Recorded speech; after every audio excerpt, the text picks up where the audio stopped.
Donald Trump declared war on the American people. He changed the Department of Defense to the Department of War for a reason. He called Chicago the Chi-Apocalypse. And I'll be damned if he come to New Orleans and do the same thing. We will not stand for this. We must be clear. This is a war that we're in.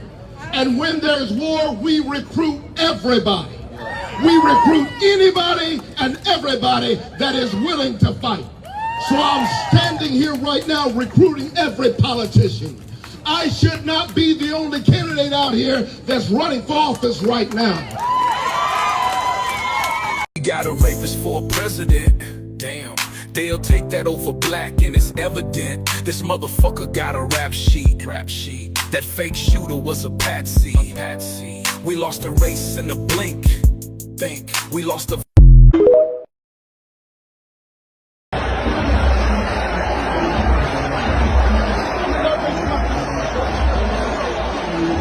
The state of emergency is in America, not Chicago, and is birthed from this president and his administration.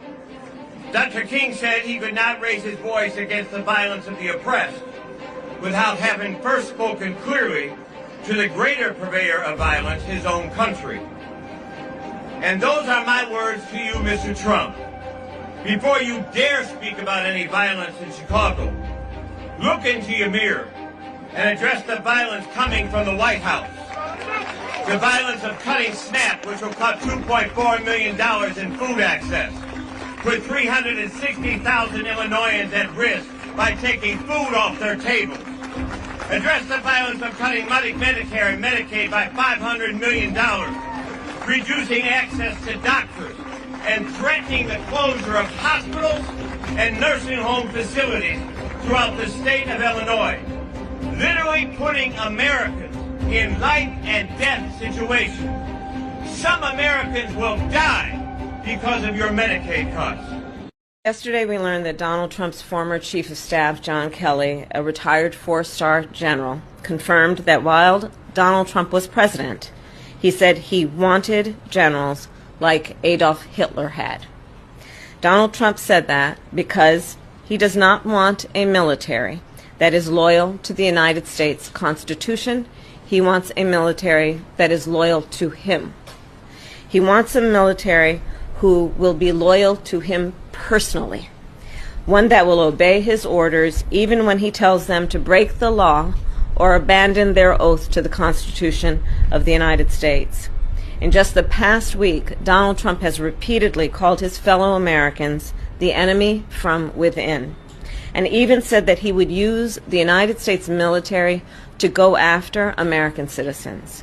Yeah, look, Alex, this is in response to that news that we recently learned that during the Jack Smith investigation, the phone records of 9 Republican members of Congress, 8 senators, and 1 House member were obtained by the FBI as part of that Jack Smith investigation that was, of course, into the January 6th attack on the Capitol. Now, we had heard from members of Congress, those Republicans that were, they say, spied on, outraged, right? They were up in arms over this development that had been learned after an FBI document was obtained by Senator Chuck Grassley. He's the chairman of the Senate Judiciary Committee. So now, in response to this outrage, we are seeing some of these members of Congress take action. So that letter today, led by Marsha Blackburn, one of the 9 whose phone records were obtained, along with 4 others, Lindsey Graham, Tommy Tuberville, Dan Sullivan, and Mike Kelly. They wrote a letter to Attorney General Pam Bondi, slamming the action, saying that the effort of obtaining their phone records, there were constitutional concerns, prosecutorial misconduct,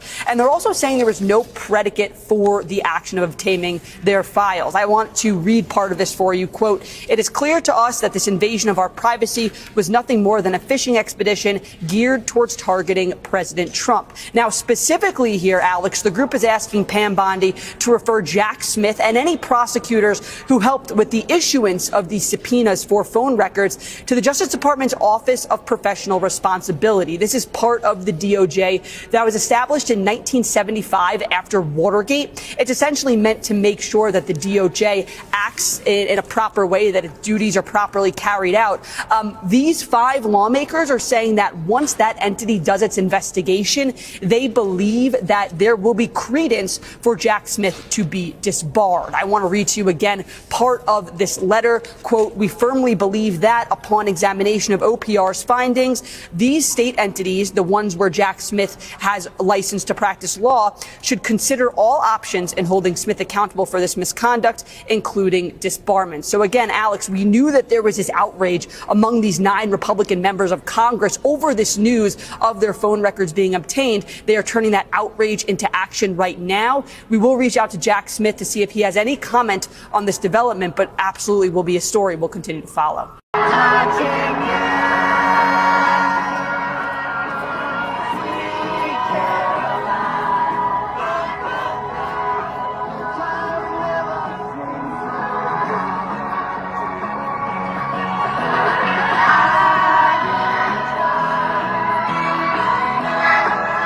We have some major news right now. Venezuela is mobilizing its troops and militias throughout the country, preparing for war against the United States of America.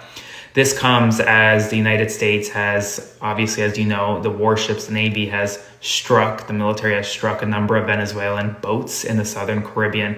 But also there are about 10,000 American troops near the border of Venezuela. And while it looks as though it's increasingly likely that the United States could potentially invade Venezuela in the coming weeks to potentially oust Nicolas Maduro. And so Venezuelan troops and militias have officially been mobilized. Now, Venezuelan troops are very ill-equipped compared to the United States military. The military comparisons are really, there is none. But what is clear is that the United States could be drawn into potentially a long war and a long regime change situation in Venezuela in South America. This is very big news right now. So spread the word. Full updates on my Substack, linked in bio. Subscribe for free. Follow along for more. Shame on you and your black man! They will come for all of us! They will come for all of us!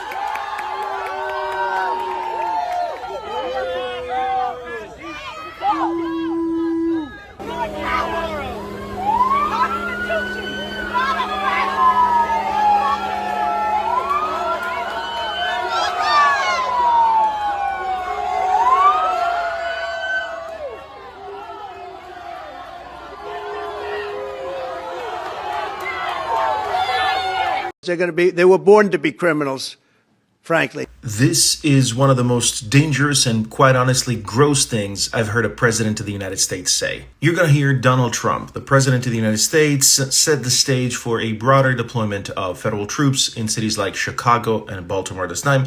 And he does so not by describing the act of criminal conduct, but the people who live in this city. This is what he has to say. In 10 years, in 20 years, in 2 years, they're going to be criminals. They were born to be criminals, frankly. They were born to be criminals. That statement is beyond reproachable. The president is talking about cities with majority-minority populations as places where people who are born to be criminals live. I don't think I need to explain the racial implications of a statement like that. By saying that people are born to be criminal, Trump is also saying that crime is a trait that defines people at birth. This clearly echoes the rhetoric that was heard in the 1930s in Germany, and it's a dangerous rhetoric because it eventually allows the government to justify things like preventive incarceration and confinement of specific groups. Trump is also telling children, you might be born a criminal, so forget about the American dream, forget about the fact that anything is possible in this country and that you control your own destiny. The government might brand you as a criminal, so you might as well stop trying. Is that really the message we want the White House to send to America? Is this what you voted for?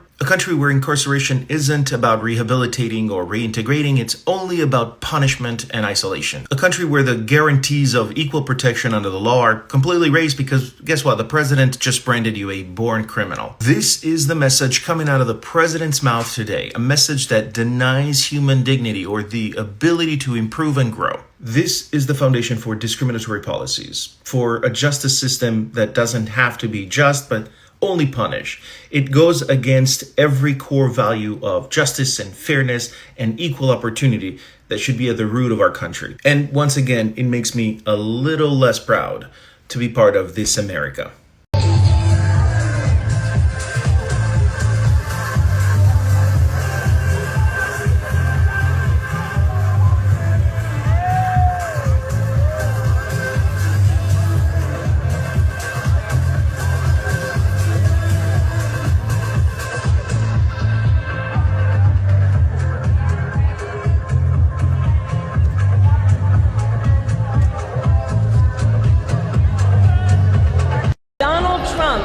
Intends to use the United States military against American citizens who simply disagree with him.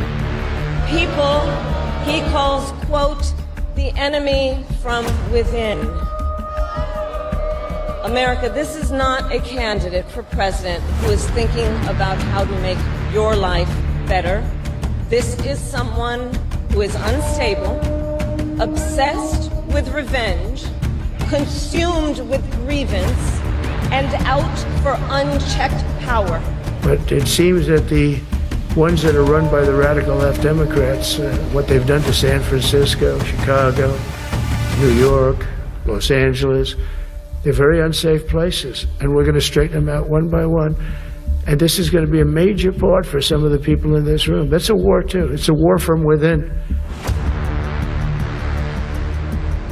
We have breaking news right now. Donald Trump just freed George Santos from federal prison, announcing that he will be commuting the rest of George Santos's prison term. George Santos was sentenced to several years in prison for fraud, for defrauding the people of New York. He then went and ran for Congress, lying about his resume, was convicted, was one of the only representatives to actually be removed from Congress by his fellow members of Congress, and well, now he has been freed. Donald Trump announced that he just signed a commutation of George Santos's prison sentence, which means that he will be immediately freed from custody. Now, here's the thing. Santos was sentenced to 7 years. He only served a few months in prison, so he's not like he was actually punished much for his crimes. And it's not a full pardon, which means he's still a convicted felon, but it is a commutation. Alas, another day in 2025. As always, spread the word. Full updates on my Substack, linked in bio. Subscribe for free. Follow along for more. We don't take an oath to a country. We don't take an oath to a tribe. We don't take an oath to a religion. We don't take an oath to a king or a queen or to a tyrant or a dictator. And we don't take an oath to a wannabe dictator. We don't take an oath to an individual. We take an oath to the Constitution, and we take an oath to the idea that it's America, and we're willing to die to protect it. Those values and ideas are contained within the Constitution of the United States of America, which is the moral North Star for all of us who have the privilege of wearing the cloth of our nation. Those who sacrificed themselves on the altar of freedom in the last 2.5 centuries of this country must not have done so in vain. The millions wounded in our nation's wars did not sacrifice their limbs and shed their blood to see this great experiment in democracy perish from this earth. No, we the American people, we the American military, must never turn our back on those that came before us. And we will never turn our back on the Constitution. That is our North Star, that is who we are, and that is why we fight. Trump apparently now does not remember that he sat in the White House alone in a room beside the Oval Office, watching his mob attack the Capitol for 187 minutes without saying a public word about it and without doing anything about it at all. Donald Trump no longer remembers that he was present on January 6th and actually no longer remembers that he didn't tell the FBI what to do that day. That was one day when Donald Trump had no orders for the FBI.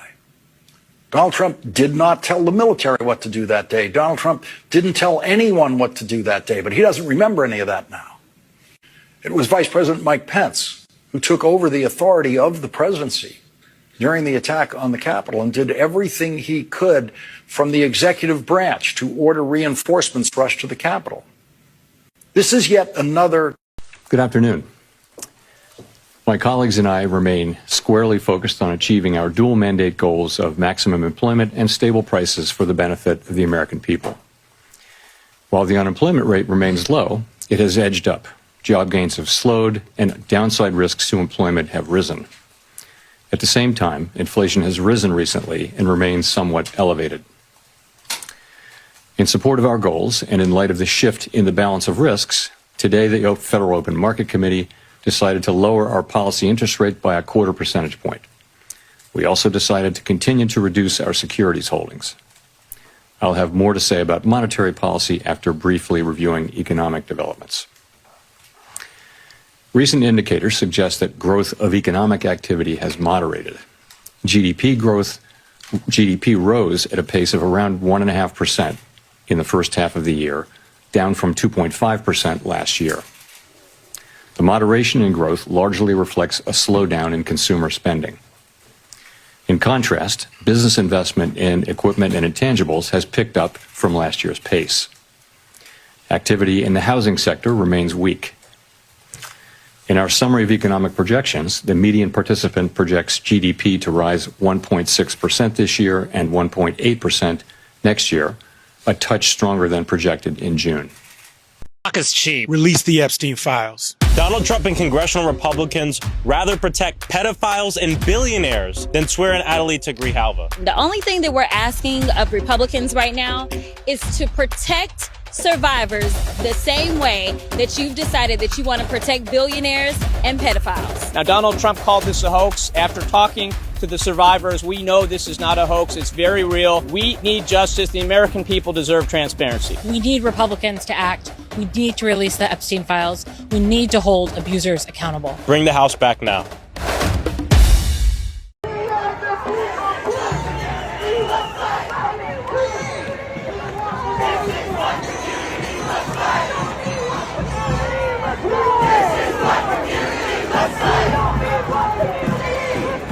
According to Republicans, Democrats are waiting until Saturday's protests to reopen the government. The talking point makes no particular sense because nothing about these rallies relate to anything about the shutdown. But I guess Republicans need something to say about what may end up as the largest series of rallies in American history. Look at this. More than 2,500 No Kings events, separate events, big and small, are scheduled for Saturday. These protests are not just happening in Democratic cities. They are happening everywhere. This is a nationwide movement. The former U.S. Labor Secretary Robert Reich wrote this week, quote, "Trump's power depends on maintaining the illusion that he's all-powerful and that most Americans, apart from those he and his lapdogs label pro-Hamas terrorists and Antifa, adore him. But that illusion is harder to maintain if a significant part of the population of every town and city is on the streets decrying him. The emperor has no clothes." Breaking news now. We are monitoring a very tense situation on the ground in Illinois, where we're seeing protesters clash with officials outside of an ICE facility in Broadview. Several of them taken away in a van earlier this morning. Joining us now, MSNBC's Rosa Flores, keeping an eye on this. Rosa, what's happening there in Broadview right now? Ariel, good morning. We have new information just into our newsroom about the arrests being made. As you just mentioned, there have been clashes earlier today there in Broadview, Illinois, outside the ICE facility. You can see in some of these images at some points the state police and other law enforcement in a line formation, moving, advancing towards protesters, and at points in time, those protesters on the ground getting zip-tied and then taken away. Now, this information, according to the Cook County Sheriff's Office, as of 10 a.m. this morning, 9 arrests have been made. The ages of those arrested are between the ages of 25 and 44. The charges are pending. The charging and agency is Illinois State Police. Now, we've seen these types of eruptions outside the ICE facility for about a month now. I was in Chicago last week, earlier this week as well. I've talked to some of the protesters out there, some of them who have been protesting for about a month outside that facility, and many of them tell me that they are fed up with the enhanced immigration enforcement by the Trump administration, and they feel compelled to be outside this facility. For the most part, the protests are peaceful. We have seen people with signs, singing, chanting, sometimes even dressed in costumes, simply exercising their First Amendment rights. Many of them that I talked to said that they're also out there because they feel that they are speaking out for the immigrant community that's in Chicago, that is in hiding. Many of those individuals are immigrants, perhaps too afraid to go to school or to go to the grocery store. They're staying cooped up in their homes. And so individuals who are U.S. citizens there in Chicago are out protesting outside this facility to bring attention to the enhanced tactics used by ICE. And Ariel, we're probably going to see a lot more of these protests this weekend, of course, with the No Kings protest coming up on Saturday. And we won't just see it in Chicago, but in cities across the country. And I rise up, I rise like the day, I rise up, I rise unafraid, I rise up. And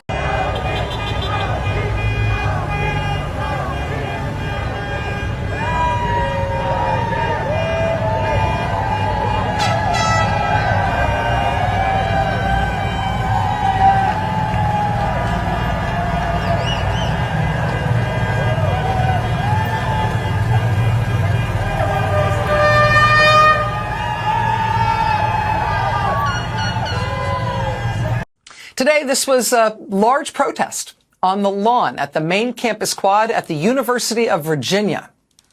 This is the protest there today with students and faculty and staff telling the UVA administration that they should refuse to sign this deal with the devil compact with the Trump administration to supposedly get special preferences in federal funding if you agree to Trump's ideological strictures on your academic freedom. This was the protest today at UVA, telling the UVA administration, don't you dare, do not sell us out, don't you sign that thing.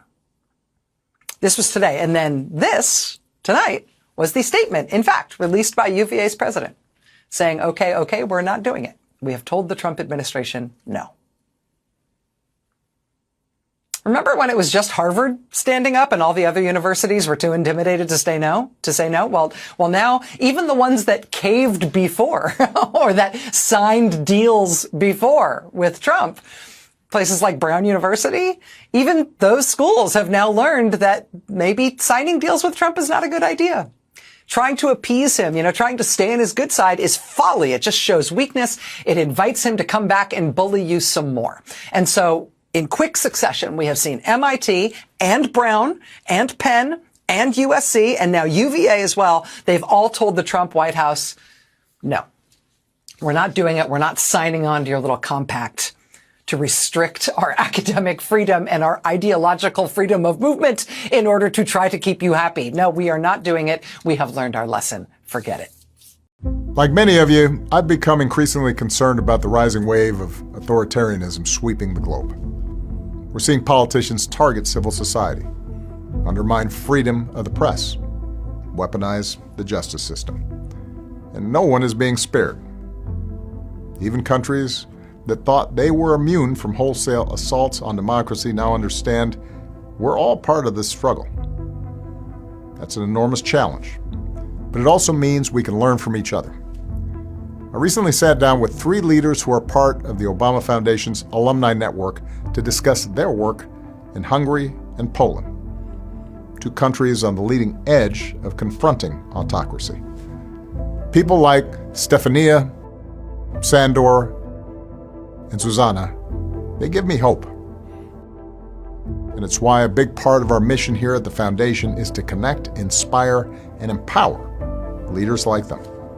All three of you have been fighting the good fight and rising up in the face of significant challenges to try to strengthen democracy. And so you're setting an example for all of us in the United States, here in the UK.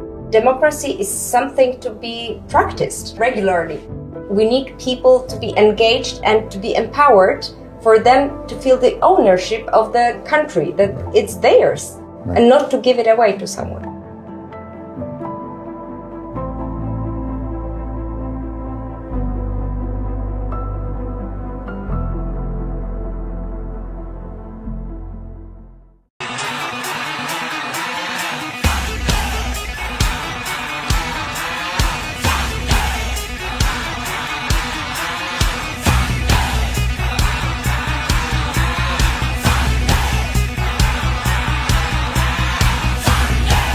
Admirals' revolt against the Trump regime has begun. Utter turmoil and chaos taking place in the United States military right now as yet another top commander has suddenly resigned. This time, the top commander in Latin America, Alvin Halsey, suddenly quit less than 1 year into his tenure as the head of Southern Command, the individual in charge of the United States Navy in Latin America. Apparently, this resignation comes based on his strong opposition to the Trump regime's war crimes taking place off the coast in Venezuela and Colombia, where the Trump regime continued to demand unlawful orders be carried out in the form of blowing up these fishing boats off the coast of Venezuela and Colombia as well. Here's the reporting. 4-star Admiral Alvin Halsey, head of Southern Command, stepping down after less than a year in his position. One of the U.S. officials said that Admiral Halsey had raised concerns about the mission and the attacks on alleged drug boats. The reporting from CNN, New York Times, Washington Post, and others is as follows. Tensions were simmering between Secretary of Defense, who unlawfully refers to himself as Secretary of War, former Fox News host Pete Hegseth, and Halsey for weeks. Hegseth did not believe that Halsey was moving quickly and aggressively enough to combat drug traffickers in the Caribbean and complained about not being given info he needed about ops per sources. But Southcom, which is what Alvin Halsey, Admiral Halsey led, was concerned about the operations not being lawful. In other words, that war crimes were being committed, and Admiral Halsey did not want to be a part of these war crimes. I can't emphasize enough how unusual a resignation like this is, and I think it demonstrates what I think will soon take place with mass resignations amongst the top admirals and generals. As Phil says, U.S. Admiralty was born after the Civil War. A 4-star admiral quitting mid-operation, the way Halsey just did, is a rupture of that order. Halsey's exit amid lethal Caribbean strikes is a 5-alarm warning. Trump and Hegseth are pushing unlawful orders and driving commanders out. The Admirals' revolt has begun. The Admirals' revolt against the Trump regime has begun.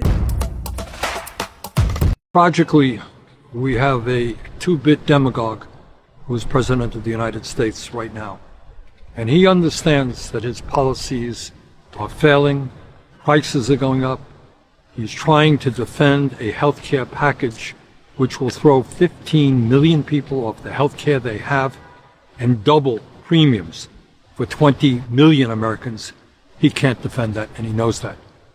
So what he's doing now is running around the country, threatening to arrest the governor of the state of Illinois, to arrest the mayor of the city of Chicago, to go after a United States senator, threaten to investigate him, go after the Attorney General, Letitia James, in New York, the former FBI director. So this is a guy who can't bring positive change to working people. But what he can do is terrorize the country, be an all-powerful type of guy, undermine the Constitution, undermine the rule of law. So we got a message from Mr. Trump. Too many Americans in Vermont and every other state in this country have fought and died to defend democracy. And democracy means you disagree with me, that's fine. You don't like me, throw me out of office. don't vote for me. But we don't go around arresting public officials in this country because we can't defend the terrible public policies that we're bringing forth. Tough moment. Let's stand together. We can win this thing. Thank you.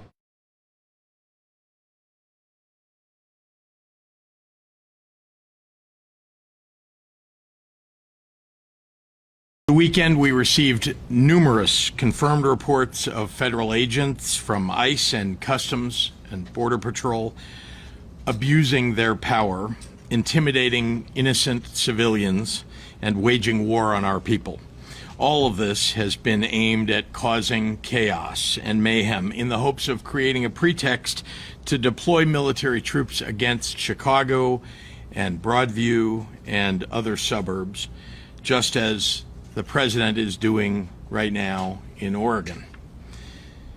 Moments ago, the Illinois National Guard received word that the Department of Homeland Security has sent a memo to the Department of War seeking the deployment of 100 military troops to Illinois, claiming a need for the protection of ICE personnel and facilities. What I have been warning of is now being realized. A federal judge says ICE agents must wear body cameras after violent clashes with protesters in Chicago. The move comes after the agents were sent in for a sweeping immigration crackdown by the Trump administration. U.S. District Judge Sarah Ellis says she's deeply concerned with apparent violations of her earlier order restricting the use of force and riot control weapons. In this video, you can see ICE agents strike a minister in the head with pepper balls. Now the judge is ordering the field director of ICE in Chicago to appear in court Monday to answer questions about agents being recorded using tear gas and deploying other crowd control methods. We have breaking news right now. Secretary of Defense Pete Hegseth has announced that the Qatari government will build a Qatari Air Force facility on United States soil in Idaho. Yes, I'm serious. He just made a statement alongside a Qatari official at the Pentagon where he said, quote, "I'm proud that today we're signing a letter of acceptance to build a Qatari Emiri Air Force facility at the Mountain Home Air Base in Idaho.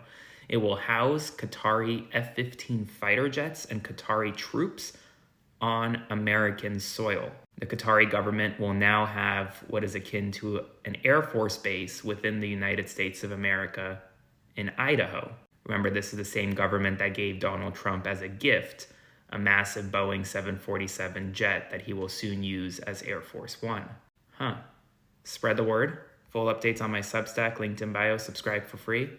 Follow along, stay up to date on all the news you need to know about. I'll have much more to come soon.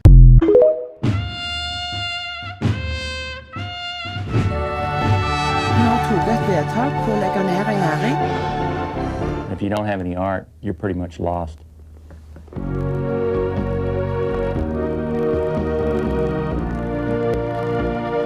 Kan noen være så snill å slå av internett?